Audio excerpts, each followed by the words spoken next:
Now let's look at the 1911 census for Liscilloch Glebe. Clicking on the link.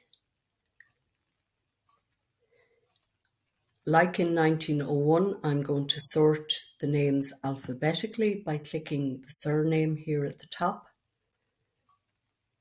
And the first thing we note, the family we looked at in 1901, the Baxter family, are no longer there. There may be various reasons for this. They may have died. Margaret, the daughter, who was 26, may have married or may have immigrated or moved elsewhere. So we'll look at the Canning family here for 1911, and there we see James and Anne and their children.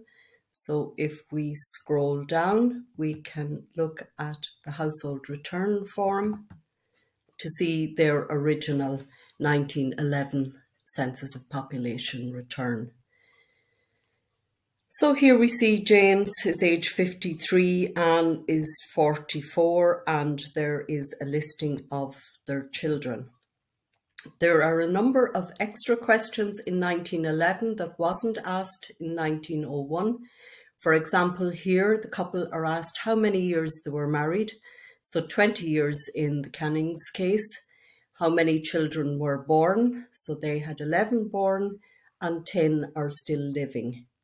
Another extra question is the ability of people to speak the Irish language. So in the case of the Canning family, two of the older girls, Mary Ann and Rose, are able to speak both Irish and English.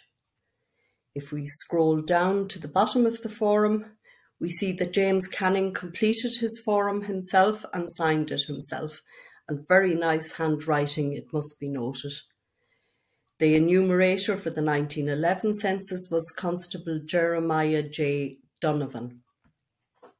It's really interesting to carry out an analysis of households and compare 1901 with the 1911 census of population to see how the dynamics of households changed. People may have passed away in the 10 years, people may have married and moved away, or there may be a marriage where a new wife, for example, joins the family, and of course there will be children born in the 10 years.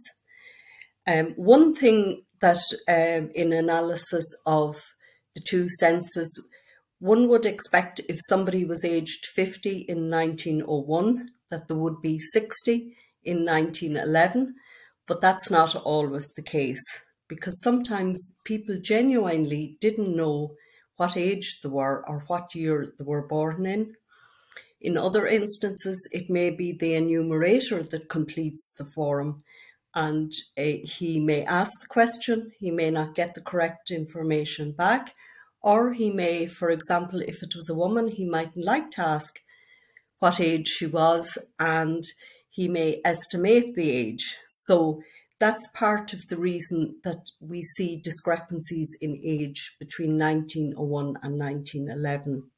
Within this townland, I've already mentioned that there were 32 households in the 1901 census. By 1911, there was 5 less households. There was 27 households in the 1911 census of population.